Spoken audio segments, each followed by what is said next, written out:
A beautiful track, great atmosphere. Es muy grande, es un acontecimiento muy bonito. C'est complètement différent, mais c'est très amusant finalement. Je pense que ça va faire de belles courses et un beau spectacle pour tout le public qui est venu en masse. Hello and welcome to Motors TV and round 7 and 8 of the EURORACECAR series. We're about to witness history with the first ever urban oval race in Europe. A tall order if ever there was one for the FJ team and series headman Jérôme Galpin. Several weeks of preparation, more than 1,000 tonnes of materials, 140 sections of concrete wall to encircle the track, 35 lorries to transport all the goods, and a grandstand with a capacity of 3,500.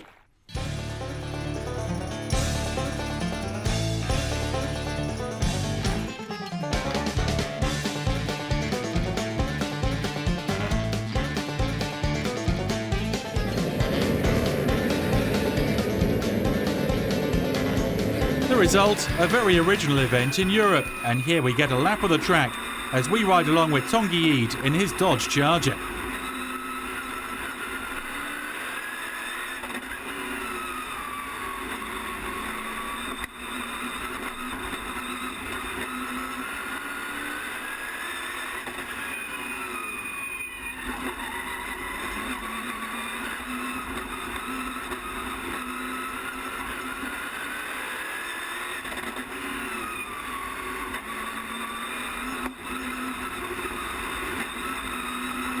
A lap around the 600-metre oval is done in a tick more than 17 seconds. This weekend at Tours, one of the quickest drivers is this young man. He's come all the way from the US, Ben Kennedy. Ben just happens to be the great-grandson of NASCAR's founder, Big Bill France, and he's tickled to be racing here this weekend. Of course, this is my first time here, the first time in the car, so I'm very excited for tonight and tomorrow's race. I think it'll be really good. It's amazing what they've done with the facility here. Beautiful track, great atmosphere. Great fans. I think we'll have a really good crowd tonight, and I think we qualified 7th for tonight's race, and I think we'll be pretty decent.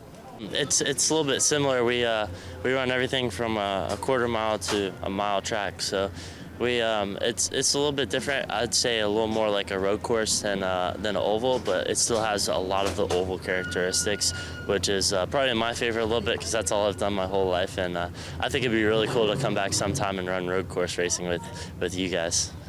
There's always pressure, of course, when you get in the race car. My friends and family will be here on Sunday for the race, and of course there's always pressure getting in your car and getting ready for a race. Although I think it'll be a lot of fun to definitely sort of just go out there and have a lot of fun. I'm not worried about points or anything, so I'm just worried about being first at the end of the race. Just a word about Ben Kennedy's car. It's not your everyday machine. Look inside and you'll notice the custom-built seat Ben had made in Charlotte. It was molded around his body and it looks quite comfortable.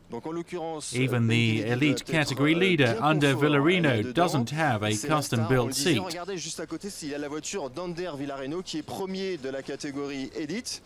Et Ander Villareno, l'Espagnol, lui, ne dispose que, vous allez le voir, vous le voyez, d'un siège classique, pourrait-on dire. Toute dernière information. Ben Kennedy's seat cost around $20,000. 20 000 €. Et c'est vraiment à ce genre de détail que l'on voit que c'est la star de ce week-end.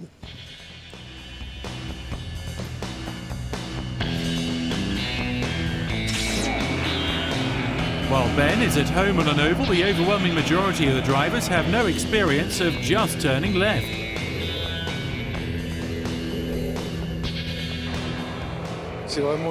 This is a first. The Galpin and the rest of the team have come up with something very unique for Europe. It's really nice. The fans have come out. Even at 8 this morning, they were already here. It's amazing. À 8h30 sur le circuit, il y avait déjà plein de gens partout, donc c'est assez hallucinant. Everything's fantastic. The track is very tough, it's very difficult, but it's great to be here, great to race it, and let's hope we can do something good this weekend. And I'm proud of being here. The hard bit is trying to go fast on a track like this. It's completely different. We don't use the brakes like we usually do, and we don't drive the cars like we usually do. So to go fast on a small track like this isn't easy. It's different. We can't say it's better or worse, it's just different. We asked him, there's been a lot of talk about the bumps. What's your view? Yesterday, I would have said I wasn't happy, I didn't care for it at all. But once you're in the race, you don't think about it. I just want to race, and I have to admit it's a lot of fun. It becomes a race like any other. The goal is to get the better of the others, and you no longer worry about the bumps, you just get on with the business at hand. It doesn't really matter, but it's true that it's bumpy everywhere. Everything seems to be going okay though, and the fans are enjoying it. We now have to start like racing on an oval. And for now, Vincent Gonneau has every reason in the world to like ovals as he starts from pole for the first Open Grand Final on Saturday ahead of David Périsset. Frédéric Joet and Stéphane Sabat start from row 2.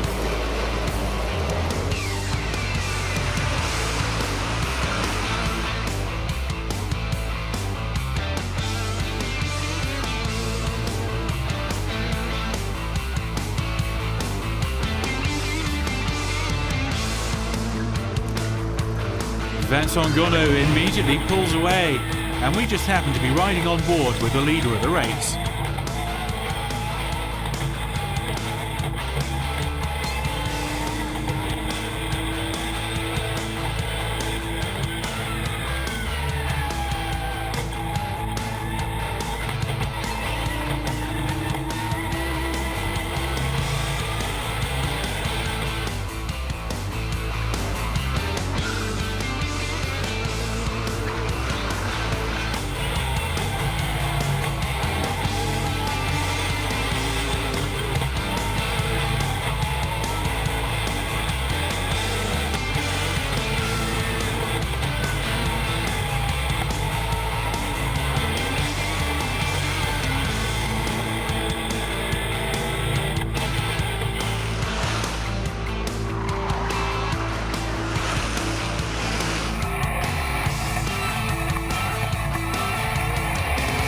Gonneau has a comfortable lead and is now making his way through the back markers.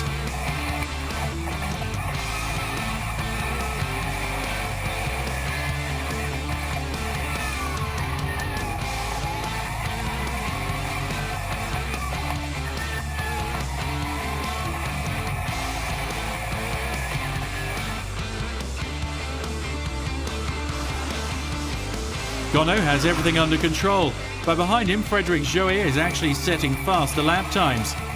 Going faster is one thing, overtaking is an entirely different matter.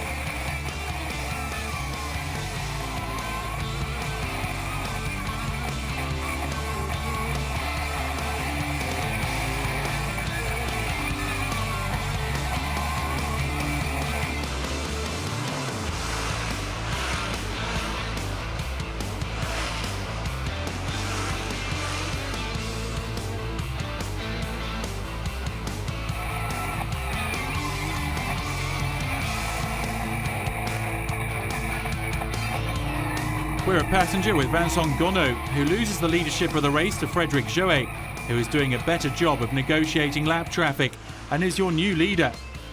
But Gonneau isn't quite out of it just yet.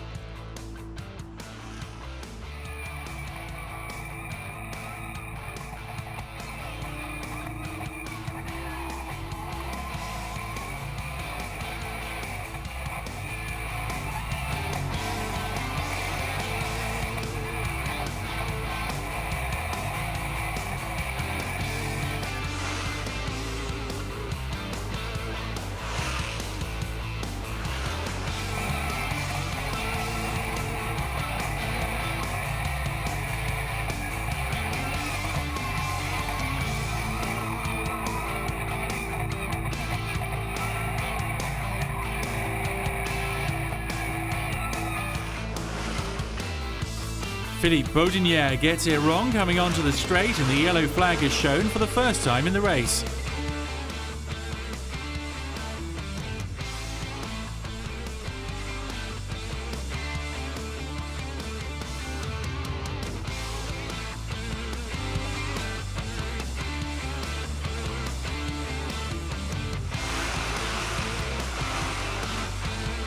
At the restart, Simon Escalier gets a good jump on the field and dives to the inside to take second place.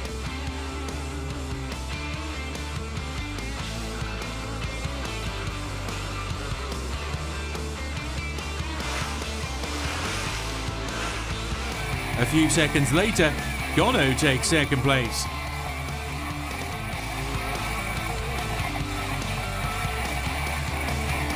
The running order remains the same, with Frédéric Joet taking the win ahead of Vincent Gono. Simon Escalier completes the top three.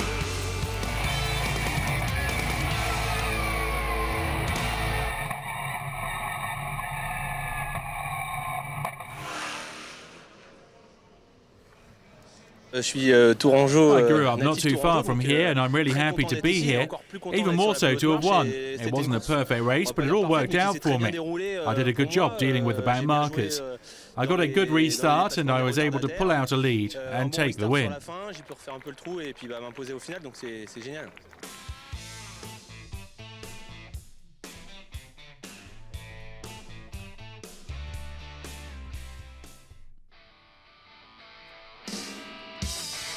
Never has there been such a spectacle in the region. Motorbikes as far as the eye can see. The organisation has gone all out to put on a show. Just a few metres from the track, another area was set up for those who love all things American. The Country Bike Rock Festival, where it's not about cars, but rather Harley-Davidsons. Not far from here, another American invention, the V8-powered race cars ready for the Petit Open final. As most of us know by now, the big V8s that power these machines are very much made in the USA, and we'll now get another chance to hear them roar as we head to the elite race. As the skies darken, the question all the elite drivers are asking is, what tyres should I use?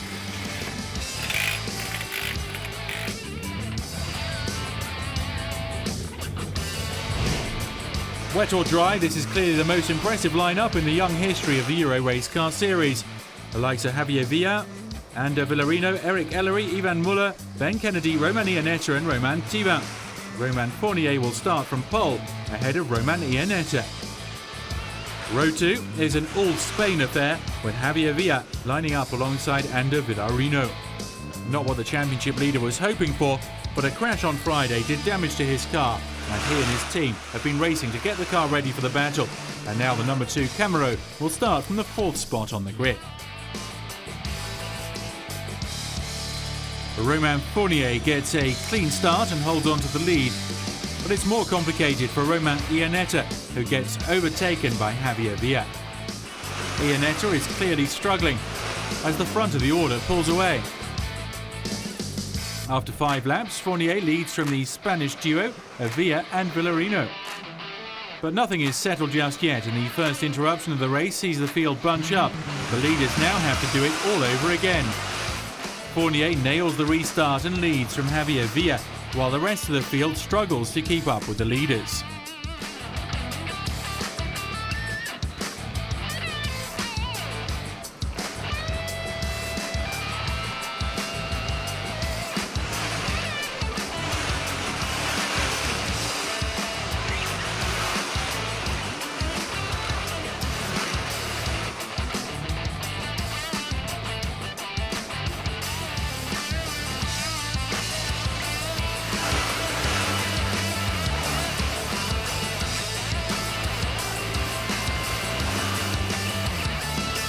Ben Kennedy is running in the middle of the field in 6th place.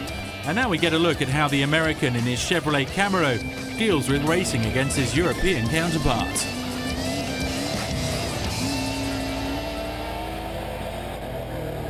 The American is far off the lead but isn't panicking, and when the race is brought under yellow, the pack is bunched up.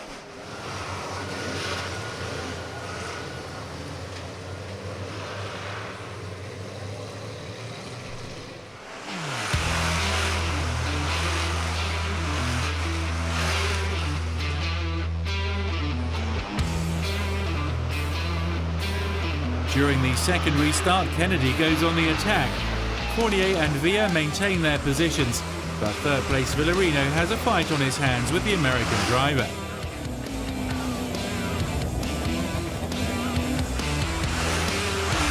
Once he gets past Villarino, Kennedy has Javier Villa in his sights.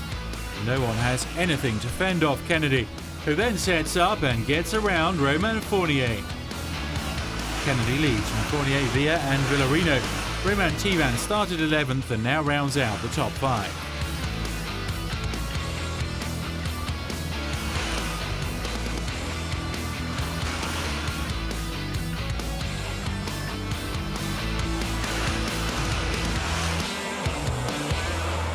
The only thing standing in Kennedy's way of running away with it is another caution period, and it comes when Stefan Jaggi has a moment, bringing out another yellow flag.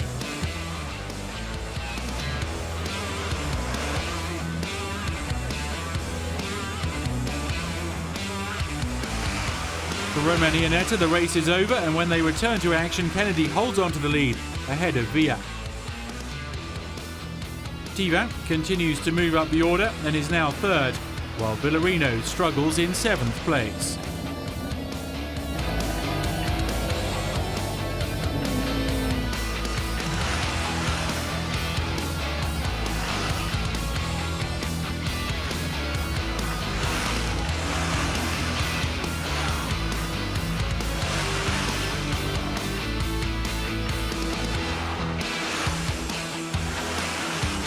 As we approach the 2/3 point in the race, the yellows are out again after Villa ran into Ellery, while Ivan Muller does a good job passing between the raindrops.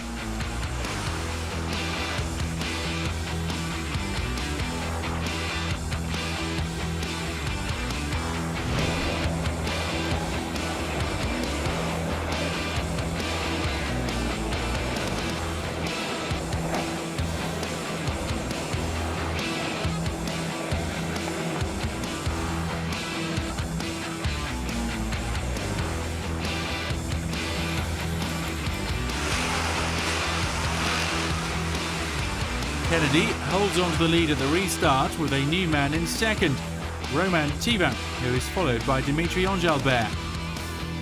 We should be in for a cracker of a finish.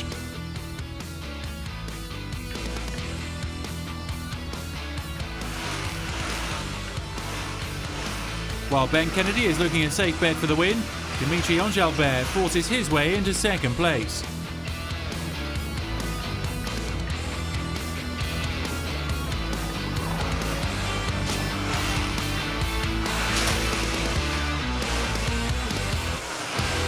In this misadventure, Romain Taillevin manages to cross the line in 3rd place.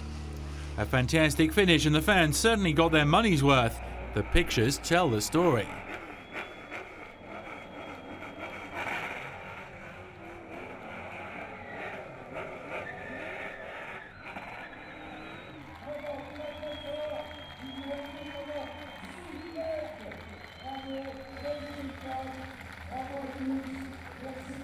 On the top step of the podium, it's the American Ben Kennedy. Dimitri Enjalbert in 2nd, with Romain Taillevin completing the podium. We'll now hear from the race winner, Ben Kennedy. It was a great race tonight. I think I had a little bit of carbon monoxide poisoning, feeling a little bit sick, but this is awesome, man. This is my first NASCAR win. I gotta thank the crew and everyone for putting an awesome car together, and NASCAR, of course, for bringing it to Europe. This is amazing what they've done here in France. I love this place, and hopefully I'll be back again. Okay. What do you think about the race? It was a tough one. Yeah, it was very tough. The competition was very tough. I just got him on the restarts. Was probably my benefit there, and it was very good competition, and I'm really excited to see where this series is going to go. Kennedy, Enjalbert and Taillevin are your top 3 finishers.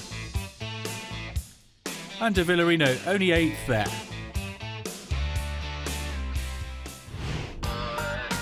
The tired look on Ben Kennedy's face brings us to the physical aspect, which must be taken into consideration this weekend. All the drivers agree turning left all the time does take its toll.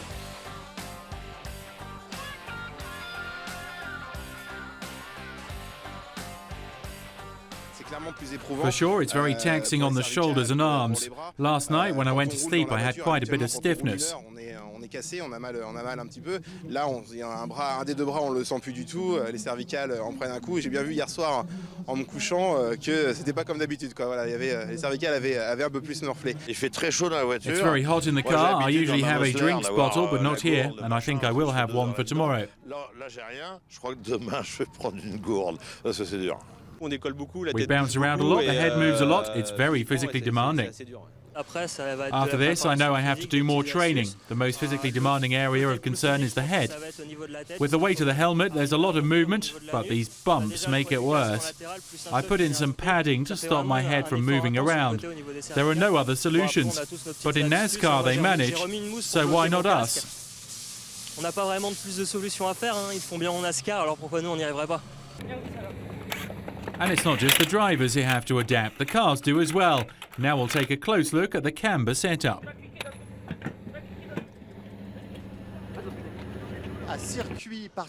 A unique track with a unique setup. When you have a look at the right front wheel of Romain Fournier's car, the bodywork covers the tyre. On le voit sous l'aile, il n'y a aucun souci, ça ne dépasse pas, regardez. Et si l'on va du côté conducteur, vous vous apercevez, on the driver's side, regardez, que la roue tyre sort sticks out 3 centimeters. Au-delà donc de Here, l'aile. they only turn counterclockwise, which explains the difference. Dans le sens inverse des aiguilles d'une montre, et donc voilà, réglage particulier pour le premier circuit en ovale en zone urbaine.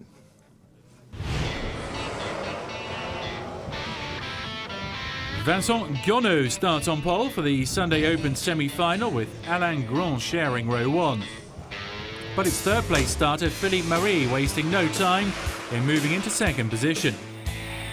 It's early days and Gonneau leads from Marie and Grand.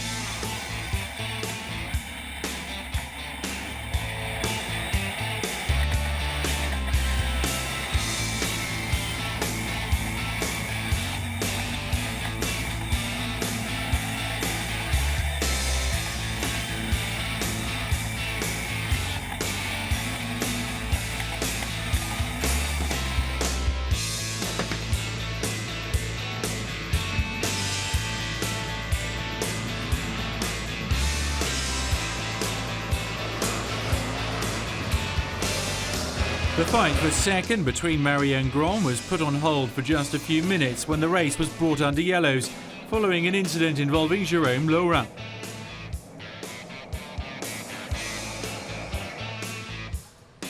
When the race goes green again, it's Vincent Gonneau holding on to the leadership. Alain Grand and David Périsset are second and third. Far behind Gonneau, who's making it all look quite easy, Philippe Marie has dropped to fourth place.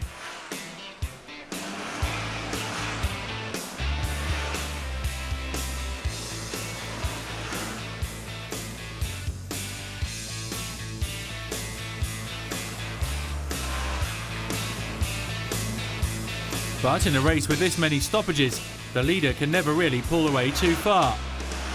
At the top of the screen, you'll see Joseph Cozella go off, bringing out another yellow flag. While still under the yellow flags, there's another accident, this time involving Donald Regnault and Alain Grand. Luckily, Alain Grand recuperates his spot prior to the caution, that is to say, second place. Vincent Gonneau is still the solid leader of the race. He's on his way to a much-deserved win.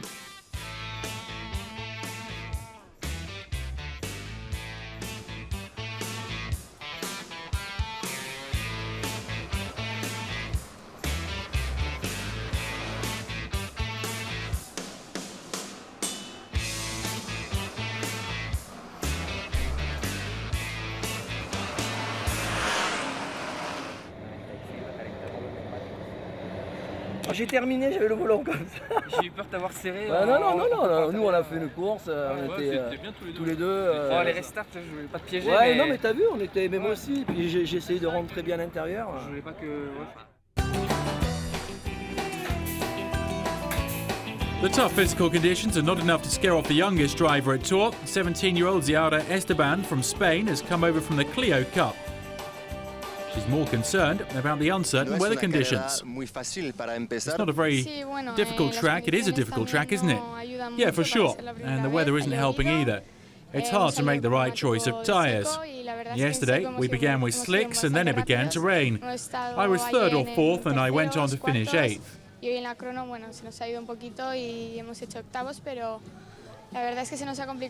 I hope I'll do better in the next race. It's radically different compared to the Clio Cup.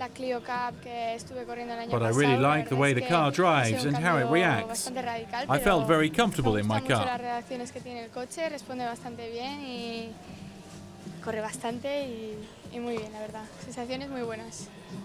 We asked, have any of the other Spanish drivers given you any advice? ¿Te dan consejos? Yes, they've helped me a lot. I speak a lot with Ander. We're both from the Bilbao region in the Basque country, and he talks to me a lot.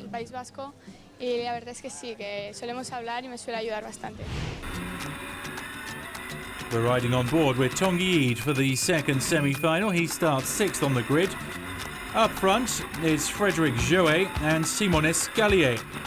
On row 2, it's Pascal Renaudat and Gerald Cormont.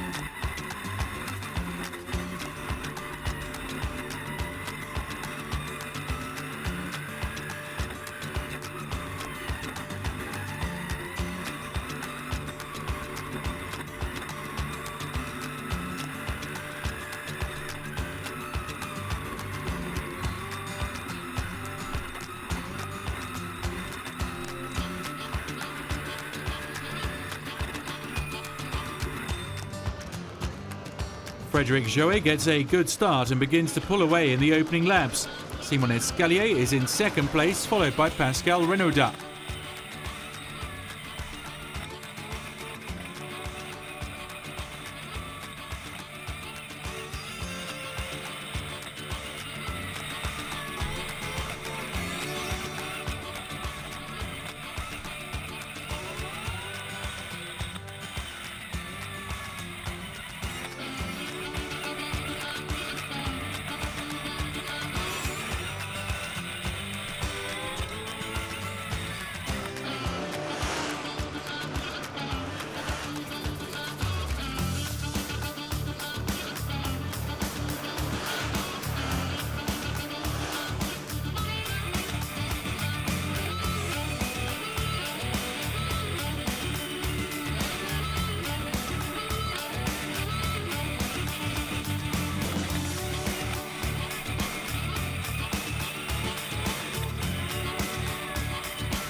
Gerald Cormont is third now.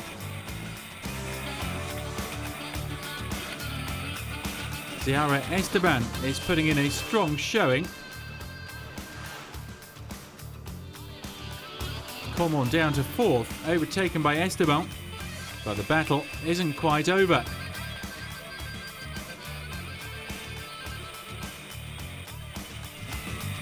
On lap 35, Cormont is fourth and just ahead of the Spanish teenager, who now has to deal with a hard-charging Tanguy.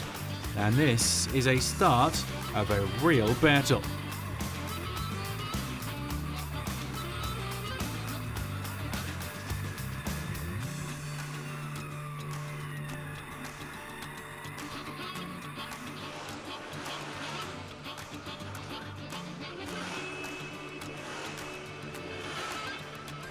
Frédéric Joet is having an easy time of it, and the only competitors to stay on the same lap is second-place man Simon Escalier.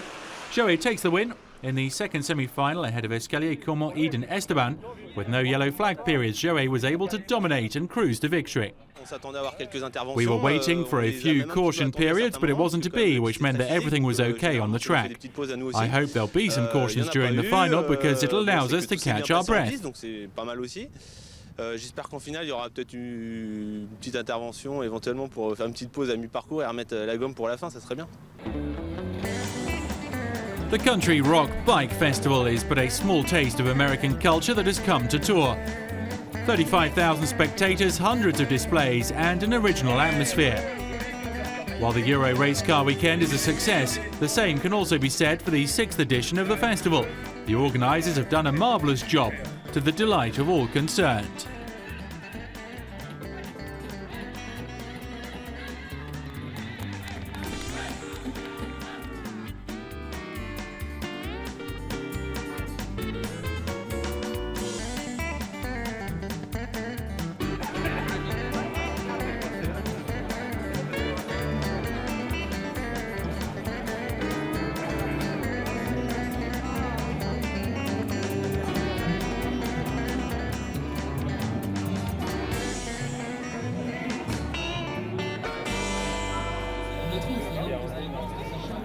It was a gamble to organise such an event, but it has paid off in spades, and the drivers can't hide their collective satisfaction while signing a few autographs. There was another VIP driver in action, none other than three-time WTCC champion Yvan Muller. This was a long weekend for the French ace. Not only did he compete at Tours, he also took part in the Le Mans Classic.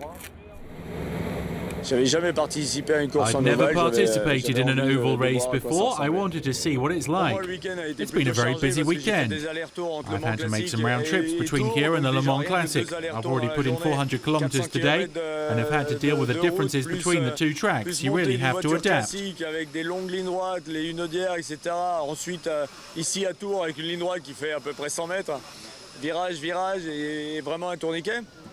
Now, it's interesting and intense, but I'm not going to make a career in this. I just came out to try something new and take part in the festivities.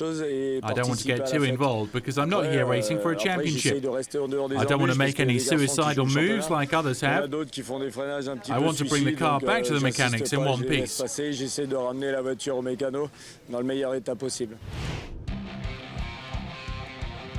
Carol Perrin starts on pole in the second elite final of the weekend, thanks to a fastest lap in the Saturday race. Sharing row 1 with Perrin is Romain Iannetta. Veterans Dimitri Angelbert and Eric Ellery share row 2.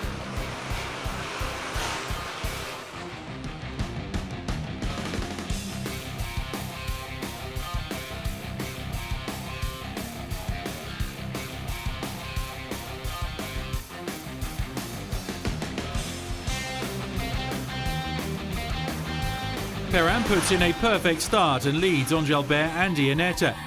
We're riding along with Ben Kennedy, who's battling for 6th place.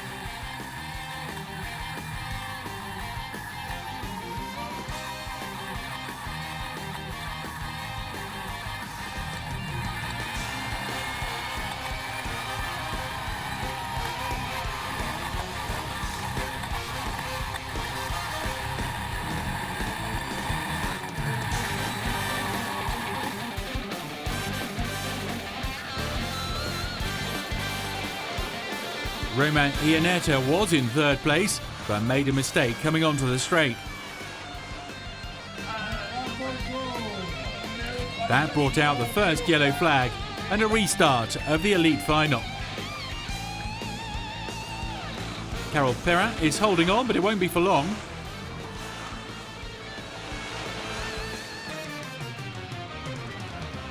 Angelbert, then Thivan get by, and a few moments later, Villarino also goes past.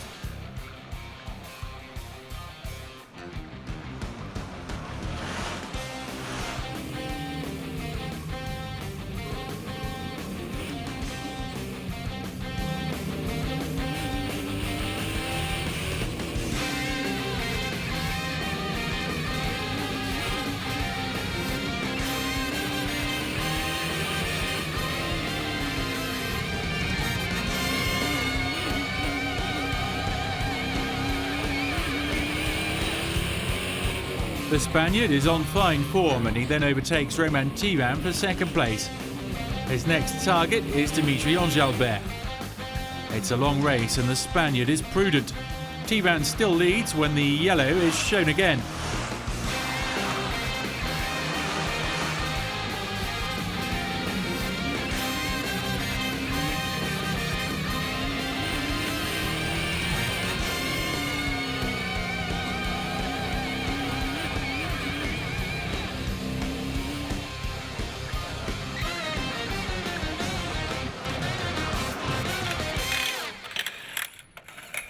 Things go from bad to worse for Carole Perrin. A puncture forces her to head to the pits.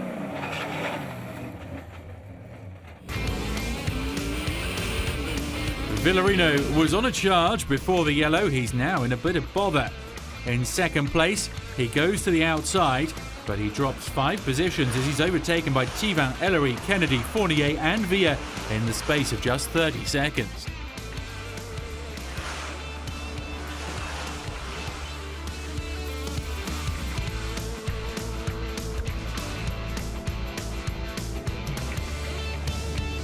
Carole Perrin would have to call it a day.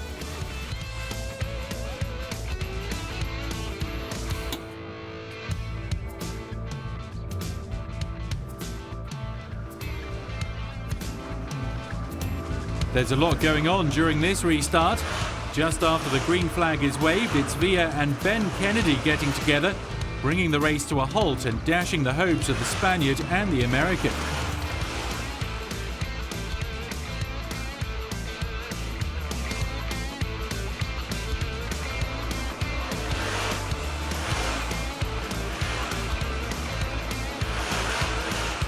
When the race resumes, Enjalbert holds on to the lead, and as has been the case since the start of the hostilities, the driver in second place gets passed by those opting for an inside line.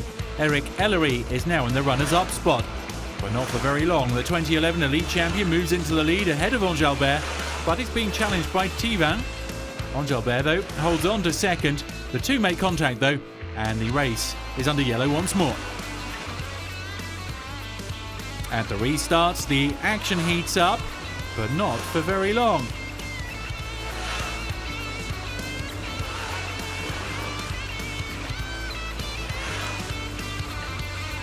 Winslow and Enjalbert's races are now over. Emmanuel Brigon manages to keep going, but his car has seen better days.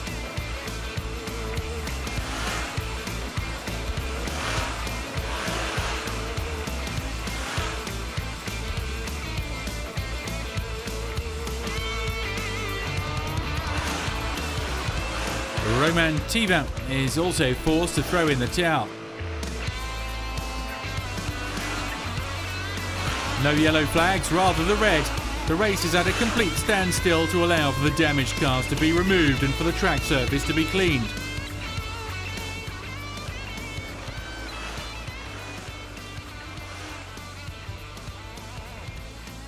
We're now on to the final restart of this incredible race. Leader Eric Ellery doesn't waver. Third place, Villarino gets the better of Fournier. The Team Overdrive driver had been perfect up until now, but gets caught out a few seconds later and went on to finish 7th. Eric Ellery takes the win, followed by Ander Villarino and Yvonne Muller. A star-studded podium with 2 invited drivers coming up with the goods.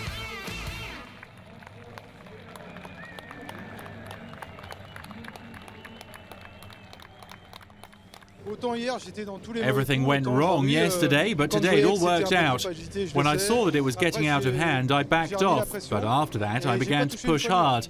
I never touched the wall, not once. Yesterday I made contact 9 times. Today I can't. The succession of yellows helped me. Slowly but surely I managed to make up ground.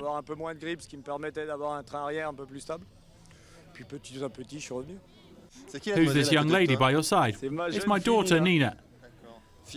Are you proud of Dad? Always. Merci beaucoup, merci. Félicitations.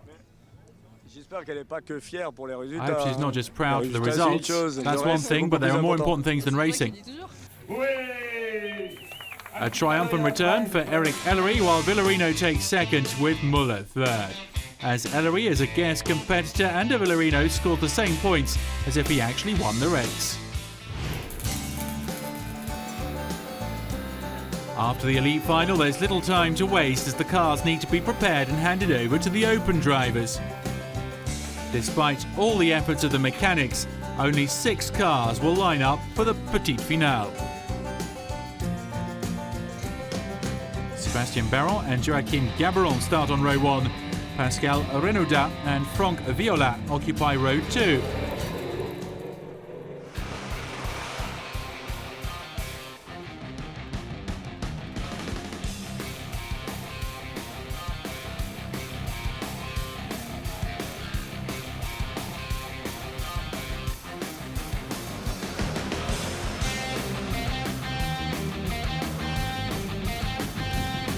Sébastien Baron gets a clean start, while Joaquin Gabaron loses a spot to Pascal Renaudin. They're followed by Viola, Sabat and Cosella.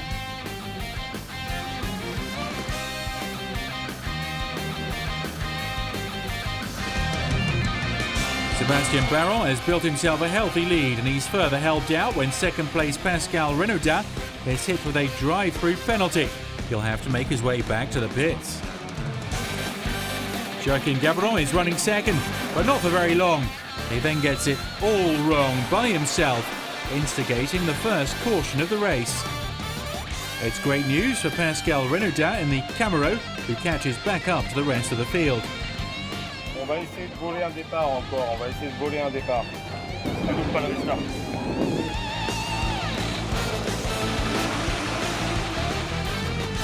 Attention extérieur, attention extérieur, ça passe. Il est derrière, il est à l'extérieur, il est à l'extérieur, il est à l'extérieur. Despite being on the outside, Pascal Renaudin manages to get by and is in the midst of a fine comeback drive towards the sharp end of the order. After a few laps, Pascal Renaudin moves into second place and is right behind race leader Sébastien Baron. Those two would run nose to tail just until the checkered flag was thrown.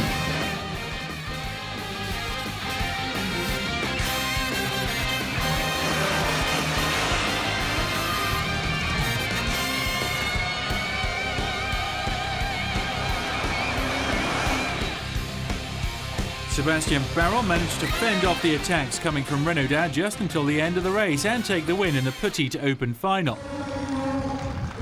Joaquin Gabaron completes the podium in third place.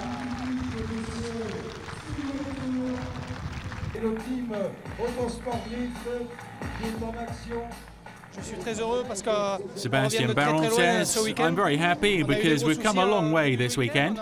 We had some big problems and didn't get much track time, and then with this pack of hard racers, as well as we saw in the finals, well, clearly, it was never going to be easy. With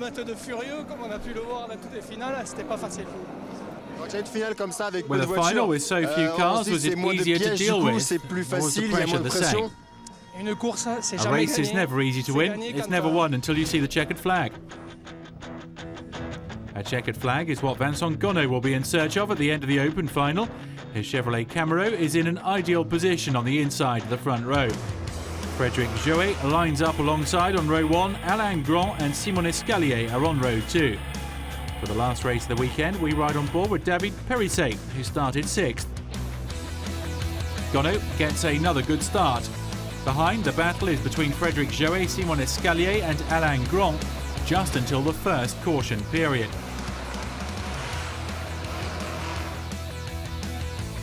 Ciara Esteban and Eric van der Vijver got together, resulting in a full course caution. The young lady from Spain dropped out a few laps later following a hard hit. Fortunately, she was able to walk away from the incident. At the restart, Vincent Gonneau takes control. The Chevrolet Camaro looks to be in a league of its own.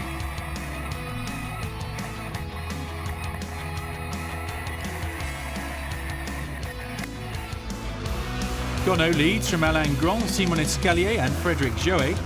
Perissé, Baudinaire and Vernet bring up the rear.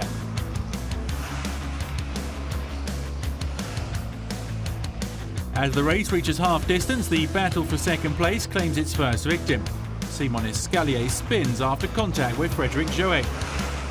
The yellow is out and Escalier will start shotgun on the field.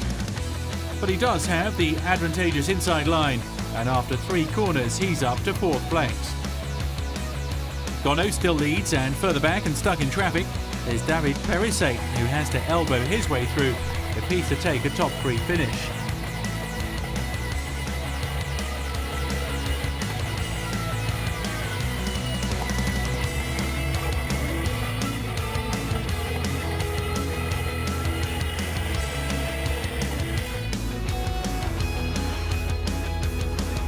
While Gonneau leads with ease, Alain Grand has lost second place and is now in the middle of the chase grid. Simon Escalier and Tanguy are racing for second. With 10 laps to go, Escalier puts in a strong passing move to take the position.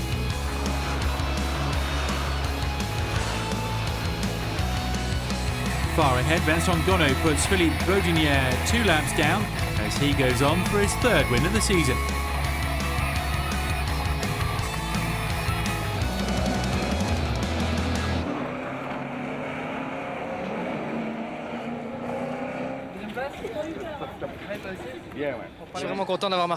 I'm really happy to have scored maximum points. It's been a very successful weekend and obviously I'm very pleased.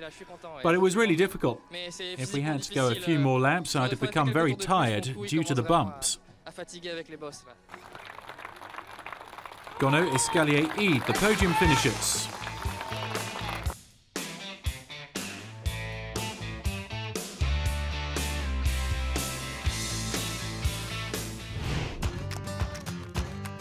An urban oval in the middle of France. The wager was a daring one, but at the end of the weekend, the verdict is in.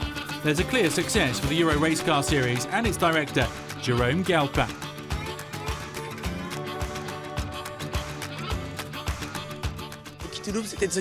Double or nothing was the case if the teams and drivers were to enjoy racing NASCAR style. In the end, everyone had a wonderful time. We did it. The drivers, mechanics, spotters, team bosses, everyone had a great time. We couldn't have done it without them. They showed their confidence in us and they played their role as well, as did the fans. They were on their feet every time there was a pass made and they applauded all the competitors. A terrific weekend. We really enjoyed it all. And with that, we must say goodbye to Tour and its oval circuit. The Euro Race Car Series is next in action at the end of September, so all that's left to say is bye for now from the 2012 Euro Race Car Series.